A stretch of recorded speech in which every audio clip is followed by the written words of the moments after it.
Hi, my name's Wayne and I'm a djembe snob. Hardwood djembes are the only ones that I previously would have considered as acceptable woods for djembes.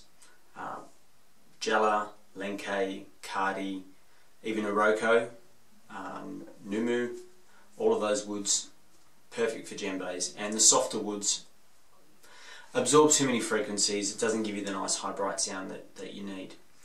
However, that was until I actually started skinning drums myself and getting a better feel for how the sounds are produced.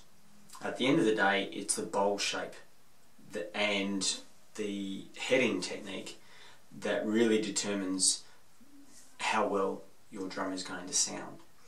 Now, what I've got here is an Indonesian djembe, and previously Indonesian djembes, rubbish, wouldn't even consider them until I actually started making some myself.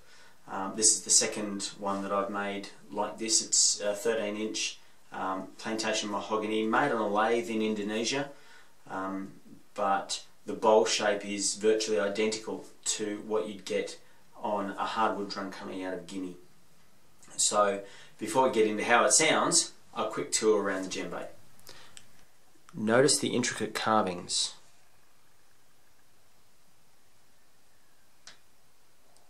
The rubber tire on the bottom for protection.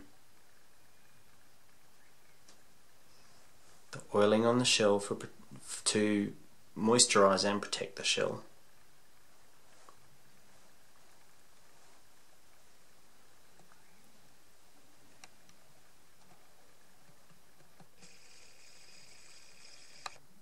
And even an interesting grain.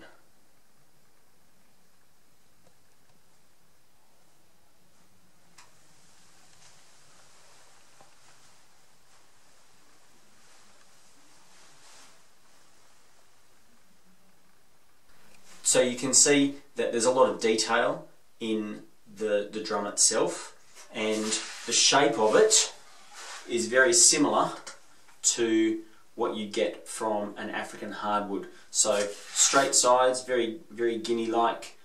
This is 13 inches, so it's got quite a deep bowl, and very light compared to a Kadi or a Jala. But the proof is in the pudding, so this is what it sounds like.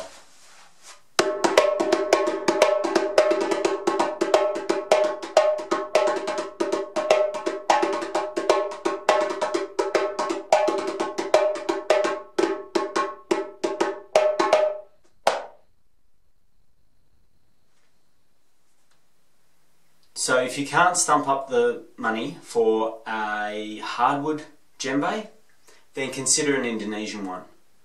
You'll save yourself about $100 roughly between a hardwood djembe, a hardwood Guinean djembe and an Indonesian djembe. So this one here I made for a young fella called Jared, who's just starting on his djembe journey.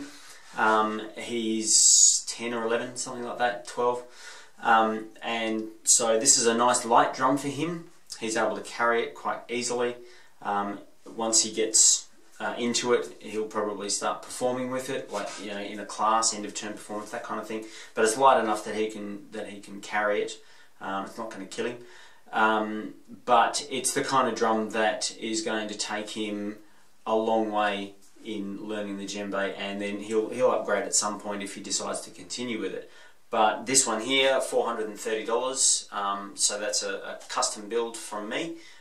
He paid a little bit extra to get the custom blue ropes, and I've now got fairy skins in stock, so you can get that nice fairy fold over look, which is quite pretty. And I think he made a really good choice with this drum. The shape of it and choosing the blue rope, I think, contrasted really well with the oiled shell.